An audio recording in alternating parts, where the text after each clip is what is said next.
Bastidor CBN. Apresentação: Edmo Bernardes. Oferecimento Sicredi, é ter com quem contar. Venha para o Sicredi. Construtora Saide, 65 anos pavimentando caminhos. Base Química, responsabilidade com a vida. GS Inima Ambiente, nós cuidamos de água, nós cuidamos de vida. Olá, bom dia. Estamos iniciando mais um Bastidor CBN. Hoje estou recebendo mais uma vez esse amigo, virou amigo, né? Professor Leonardo Trevisan, professor de Relações Internacionais da ESPN, da Escola Superior de Propaganda e Marketing, e que sempre nos socorre quando queremos falar do exterior. Professor, muito obrigado por atender a gente do Bastidor CBN. Eu é que agradeço o convite de vocês, sempre muito amável. Muito obrigado. Professor, hoje eu quero falar sobre o Donald Trump, esse homem que está aí há cerca de 2 meses governando os Estados Unidos, a maior potência do mundo, e que há 4 ou 5 meses, basicamente, vem planejando as suas ações, as suas atividades. E, basicamente, ele está usando usou uma estratégia, não é que ele está usando, ele usou uma estratégia do abafa, que foi nos primeiros dias de governo, dar tiro para tudo que é lado, divulgar medida atrás de medida. É aquela coisa que o Congresso não questiona, a Justiça não questiona, ninguém questiona. Está passando batido as coisas constitucionais e inconstitucionais que ele foi socando para todo mundo abaixo? Eu gostei bastante da tua expressão socando. A expressão é bem essa, né? Nós precisamos olhar esses primeiros dias de Trump exatamente pelo que ele é, não é? Esse alvoroço, essa confusão, essa enxurrada, essa é a expressão, né? De notícias, às vezes contraditórias, que no dia seguinte já não valem mais e é uma outra, às vezes num outro canto do mundo ainda pior. Quando a gente olha para tudo isso, nós temos que observar que isso obedece a uma estratégia. É preciso ter muita clareza disso. Né? Em um artigo bastante interessante, Ezra Klein, que é um jornalista do New York Times, publicou no New York Times um artigo lembrando de como eram os conselhos do principal ideólogo de Trump, né? Steve Bannon, da primeiro governo. Né? Ele recomendava, e é exatamente isso que está acontecendo, para que todos os dias Trump desse pelo menos, não só uma, mas 2 ou 3 notícias bombásticas, notícias incomodativas, que obrigasse a mídia o tempo inteiro a não saber exatamente com qual delas tratar primeiro. Esse objetivo ele definia, não é, como a velocidade da bala. A expressão é interessante. Né? Steve Bannon falava em velocidade da bala, que ele dizia que a arma só é potente se a bala sair da arma muito rápido. É exatamente o que ele está fazendo. Ele atordou a imprensa, ele de alguma forma atordou os tribunais, as pessoas não sabem exatamente em que ponto confiar, porque não há só uma notícia, são 2, 3 todos os dias. Essa estratégia, gostemos ou não dela, está funcionando. Como você observou, Trump não há espaço para você considerar constitucional ou inconstitucional, porque você não sabe sequer qual delas você vai tratar primeiro. Segundo, nenhuma delas é definitiva. A segunda parte da estratégia. Olha, eu posso dar uma tarifa de 25% para o México e para o Canadá, mas eu posso cancelar em 1 mês e posso dizer que eu volto depois. Esse tom que deixa absolutamente desorientado é muito usado em um tipo específico de negociação, principalmente em negociações de imóveis ou de compra de empresas, né? A famosa pílula envenenada. Né? Você faz uma oferta hostil e a pessoa não sabe se é de verdade ou não e aquilo desarranja o teu interlocutor. Se nós observarmos esse processo, nós vamos ter uma ideia exata de que Trump ensaiou isso no primeiro mandato, mas ele tinha um outro tipo de staff, um outro tipo de ministério, um outro tipo de auxiliares diretos. Mudou muito esses auxiliares diretos. Os desta segunda vez gostam perfeitamente dessa estratégia. Os da primeira vez mediam, dosavam e procuravam conter essa estratégia. Essa da segunda vez procura incentivá-las. De alguma forma, quando nós olhamos para isso, nós conseguimos entender melhor essa enxurrada desses primeiros dias de governo de Trump. O senhor está querendo dizer que ele é um bom jogador de truco, não? Excelente expressão.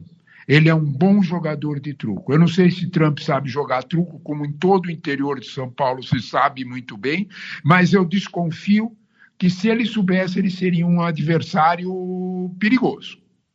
Porque, de alguma forma, ele sabe perfeitamente fazer barulho e desorientar os adversários. Esse processo é inegável. Fora que nós não podemos descuidar deste aspecto.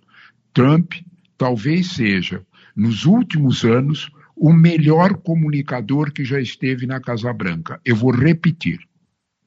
Talvez nos últimos 4 ou 5 presidentes, ele foi o melhor comunicador.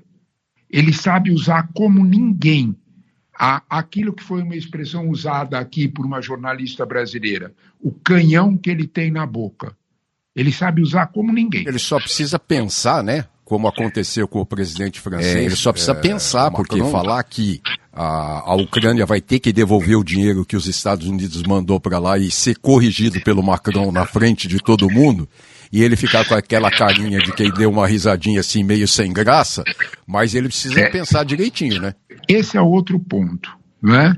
Talvez se você perguntasse a Trump a única coisa que ele gostaria de te dizer, talvez se ele fosse bastante sincero, ele te responderia: só não me peça coerência. Agora, o ex-presidente Richard Nixon, na época da Guerra do Vietnã, ele criaram a teoria do louco. Os vietnamitas pensaram que ele era completamente louco e que ele podia jogar bomba atômica para todo lado, etc e tal, e ele fazia-se de louco. No caso do presidente Trump, ele é o louco das tarifas, vamos dizer assim? Essa questão das tarifas é uma questão que nós temos que olhar com a devida cautela. Ela não é nova. Nós precisamos observar que ela já apareceu no primeiro mandato e, atenção, ela não foi retirada durante a era Biden. Eu vou repetir. A era Biden só não fazia o alarde, mas fazia procedimentos bastante semelhantes. Porque há nos Estados Unidos uma espécie de consenso de Estado de que as tarifas precisam acontecer para proteger, não é o produtor americano, é a hegemonia americana, que são coisas diferentes. Proteger o produtor americano é uma situação muito complexa. Talvez aí a gente precisaria se entender melhor as mudanças na economia, a economia digitalizada, para se ver que isso é para usar uma expressão bem nossa, bem brasileira, conversa para boi dormir. O que nós estamos falando é de hegemonia, é de poder. Quando nós olhamos para as tarifas, convém a gente lembrar que em plena era Biden, quando, do 2021 para 2022, o Biden impôs tarifas à China, essas tarifas foram julgadas no Senado americano e foi a primeira vez que o Senado americano teve 100 votos. São 100 senadores nos Estados Unidos, os 100 votos favoráveis à tarifa. Essa realidade chama a nossa atenção. Quando a gente olha para isso, a gente vê que tarifa nos Estados Unidos, essa lógica de tarifar, pode não ser nesse ímpeto de Trump, mas Biden também praticava. Se a gente lembrar do Inflation Reduction Act, IRA, né, que era aquele ato de Trump disfarçado de energia limpa, disfarçado de procura de energia limpa, a Europa, o mesmo Macron, gritou muito contra esse ato de Trump, porque Trump, na prática, estava pondo tarifa contra produtos europeus e fazendo coisa ainda pior, obrigando os europeus que fossem fazer investimento a fazê-lo nos Estados Unidos. se quisessem ganhar subsídio e ter espaço no mercado. Qual é a diferença de Trump? A educação com que fala? É nesse ponto que a gente precisa olhar, que é uma decisão de Estado nos Estados Unidos. Não é uma decisão desse ou daquele governo. São 3 governos que é assim. Se nós olharmos bem para o segundo governo Obama, nós já vemos todos os prenúncios disso. Toda a estratégia de cerco à China no segundo governo Obama, o TPP, Trans-Pacific Partnership, era exatamente isso. Era cercar a China e fazer tarifa. Só que de uma forma mais, vamos dizer desta forma, soft. Essa aqui é uma forma mais hard. Só que antes da eleição, ele disse ao Wall Street Journal que a China não invadiria Taiwan porque saberia o que os Estados Unidos são capazes de fazer. Taiwan, então, é um ponto mais nevrálgico ainda, né? Taiwan porque, sabe, quando nós olhamos para Taiwan, nós temos que olhar que Taiwan não é Taiwan. Taiwan é o lugar onde se fabrica 80% dos chips do mundo.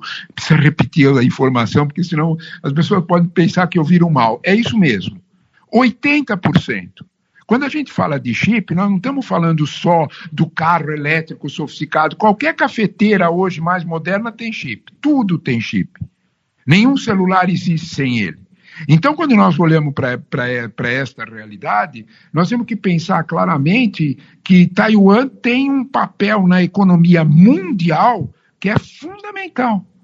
É verdade. Os Estados Unidos estão prestando atenção sobre essa realidade. Taiwan não é apenas uma ilha independente da China. Taiwan desenvolveu um processo que é sofisticadíssimo em termos de ser fábrica do mundo. É a fábrica do mundo do produto mais sensível. E esse aspecto a Marinha norte-americana sabe que precisa proteger. Estamos de volta com o segundo bloco do Bastidor CBN deste sábado, com a gentil e inteligentíssima figura do professor Leonardo Trevisan, de Relações Internacionais da ESPN. Professor, eu quero falar um pouco de Brasil. Politicamente, não estamos alinhados. O atual governo brasileiro, o atual sistema brasileiro não está alinhado com o atual governo americano, com o atual sistema americano. No primeiro momento, quando o presidente Trump ameaçou taxar o aço, quer dizer, taxou, né, a partir de março, né, taxar o aço, etc. e tal, o vice-presidente Geraldo Alckmin disse, calma, vamos pensar, vamos estudar, etc. e tal. O presidente Lula não. O presidente Lula já foi para o confronto, já foi falar de BRICS, que os BRICS vão mudar a moeda, etc. e tal. O que nós estamos tendo a perder nesse momento? Olha, primeira coisa, essa questão do aço é uma questão extremamente sensível e ela não é só brasileira, né? Ela diz respeito a pelo menos 2 outros fornecedores que são essenciais para os Estados Unidos, Canadá e México, né? Existem outros fornecedores, Coreia, mas com porcentagens menores. Quando a gente fala de aço nos Estados Unidos, a gente tem que olhar para o tamanho da economia americana, né? Ela é uma consumidora de aço brutal. As siderúrgicas americanas não conseguem atender a toda a demanda. Os números são muito claros, né? 40% da demanda de aço nos Estados Unidos é importada. Não há possibilidade de ser de outra forma. Seria impossível, tamanho consumo, né? Quando nós falamos dos Estados Unidos, é bom a gente ter sempre presente que o PIB norte-americano é de 28 trilhões de dólares na referência de julho do ano passado, né? Do Fundo Monetário Internacional, o Outlook do Fundo Monetário. O segundo é a China com 19. Sabe que se a gente somar os 8 seguintes, até o 10º lugar no PIB, não dá o tamanho do PIB americano. Vamos lá? O PIB americano é 28 tri, o da China é 19, o terceiro é a Alemanha com 4,3. Olha que coisa. Quando a gente olha para isso, a gente entende o quanto eles consomem de aço. Mas, quando a gente olha também para esse consumo de aço, que eles precisam de aço exportado, de aço que é importado pelos Estados Unidos, né, abre um espaço de negociação. Sim, pode haver tarifas para o aço, mas essas tarifas podem representar um autêntico tiro no pé. Por quê? Porque quando o aço entrar nos Estados Unidos 25% mais caro pela tarifa, as siderúrgicas americanas não nasceram ontem nem são bobas. Elas vão subir o preço do aço produzido internamente nos Estados Unidos para o mesmo valor do aço exportado. É esta a expressão do vice-presidente Alckmin, que conhece bem o assunto, é ministro da Indústria e Comércio, sabe exatamente o papel que o aço representa para tudo na indústria. Aço vai de carro elétrico a panela, quando a gente pensa, né? É bom pensar nisso.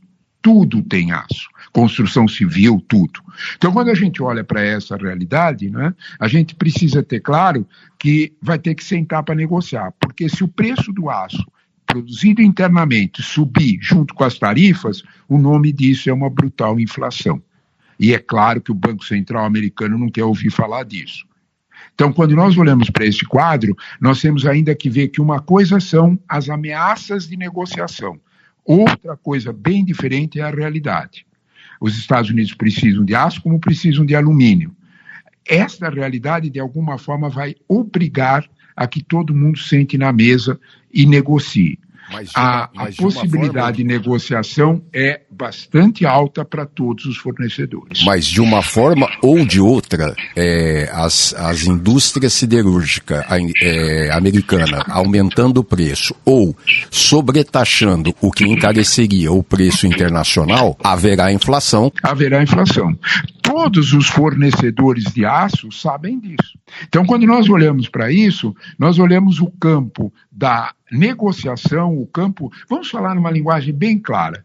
Uma coisa é o campo da gritaria, outra coisa é o campo da assinatura de contratos para pagar. São coisas bem diferentes. Gritaria é uma coisa, assinatura de contrato é outra. Então, quando nós olhamos para isso, e nós temos sempre que pensar que, como qualquer negociação no mundo inteiro, seja onde for, existem 3 preços: o preço do vendedor, o preço do comprador e o preço final.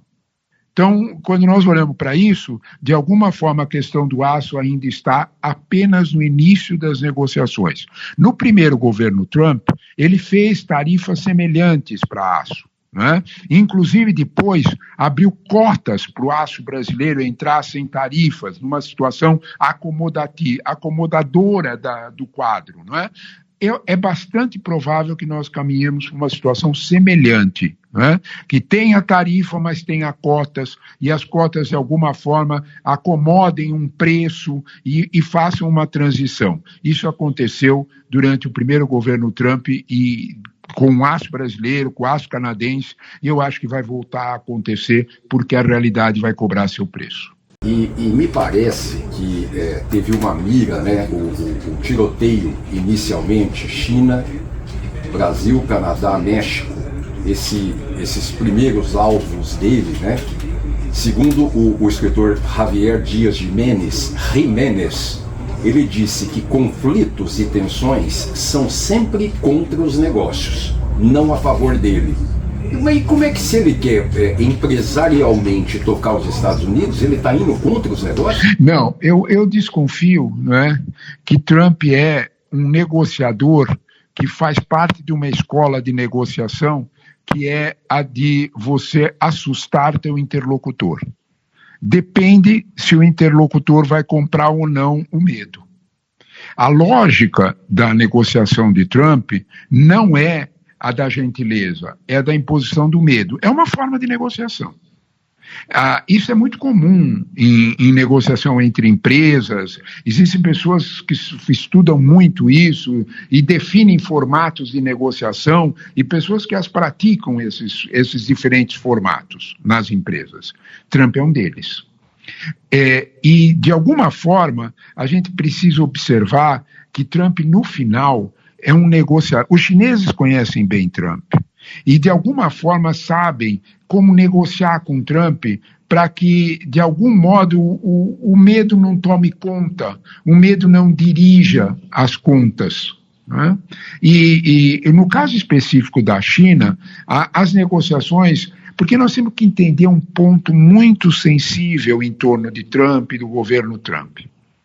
Cuidado, A essência das coisas não é a guerra comercial e muito menos a guerra militar. É exatamente o que você lembrou.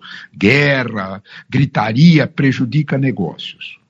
A essência do governo Trump, a existência do governo Trump, o ponto mais sensível do governo Trump é a guerra tecnológica.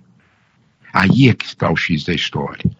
Aqueles 6 donos de grandes fortunas, quando nós falamos fortuna, é fortuna de $1 trilhão, que foram chamados para a posse de Trump, e lá estavam as 6 big techs, não estavam lá de graça. Eles estavam lá porque eles sabem que a verdadeira guerra com a China não é no comércio de carro, de cafeteira, de aço. Isso tudo é da economia anterior, da economia 2.0. A economia digital é que conta. Aí é que está o X da história. Se alguém tem alguma dúvida sobre isso, há uma analogia fácil de entender. Tanque de guerra não vale mais muito, que vale é drone. Eu só para finalizar, que nós estamos indo para o final do programa, eu queria um parecer seu sobre essa lei que passou na comissão inicial lá nos Estados Unidos para basicamente punir autoridades brasileiras em função de sanções que foram feitas à rede Trust dele, deverá passar na Câmara e no Senado lá, porque ele tem a maioria. O pessoal aqui está assustado? Olha, eu desconfio que não, e eu desconfio que há um certo mal entendimento jurídico em torno dessa situação. O que a juíza da Flórida definiu, e é o ponto de partida de tudo isso, é que o Brasil não pediu nada dentro dos canais diplomáticos e jurídicos internacionais. É uma decisão exclusiva do território nacional. Não afeta os Estados Unidos. Foi isso que a juíza disse. Daí em diante se fez um alarde que não tem parâmetro judicial. Não há possibilidade da ordem judicial brasileira interferir na estrutura constitucional interna norte-americana. Isso não existe. E o reverso é verdadeiro também. Então, nesse caso, nós estamos, talvez, fazendo uma enorme tempestade onde não há realidade sobre isso. A decisão da juíza é muito claro. Se houver um pedido, vamos imaginar que o Brasil faça, a partir da Convenção de Haia, um pedido para prisão do personagem que está envolvido aí nessa história toda, que é o Alan dos Santos. Se por um acaso isso acontecer, aí a justiça como disse a juíza, nós vamos nos pronunciar. Se houver um pedido diplomático de que o Brasil, também nós vamos por enquanto não existe nada. Esse fato é um fato essencial para a gente entender. E nós voltamos ao início da nossa conversa. Uma enxurrada de notícias que, quando você olha fisicamente, isso interessa, obviamente, a um personagem que faz muita importância dentro do governo Trump, que todo mundo conhece, que é Elon Musk, que é uma empresa dele que está envolvida. Talvez aí a gente precise entender melhor, o que é fato e o que é versão. O fato é o que a juíza disse. Se tiver um pedido, nós julgamos. Por enquanto, nós estamos, de alguma forma, tendo que aguardar o desenvolvimento dos fatos, para que a gente, fatos reais, para que a gente possa entender melhor tanto a posição norte-americana quanto a posição da justiça brasileira. E o nosso ouvinte acompanhou mais um Bastidor CBN, sempre lembrando que todos os sábados, às 11 horas da manhã, estaremos aqui para debater sempre um tema importante, como hoje, com o professor Leonardo Trevisan, professor de Relações Internacionais da Escola Superior de Propaganda e Marketing, a respeito do presidente Donald Trump e suas medidas. E se você perdeu algum trecho desse programa, você pode acessar no site da CBN Ribeirão ou no meu Spotify. Bastidor CBN é o seu programa que vai além do fato. Um bom dia para todo mundo e um bom final de semana. Bastidor CBN. Apresentação: Edmo Bernardes. Oferecimento Sicredi é ter com quem contar. Venha para o Sicredi. Construtora Saide, 65 anos pavimentando caminhos. Base Química, responsabilidade com a vida. GS Inima Ambiente, nós cuidamos de água, nós cuidamos de vida.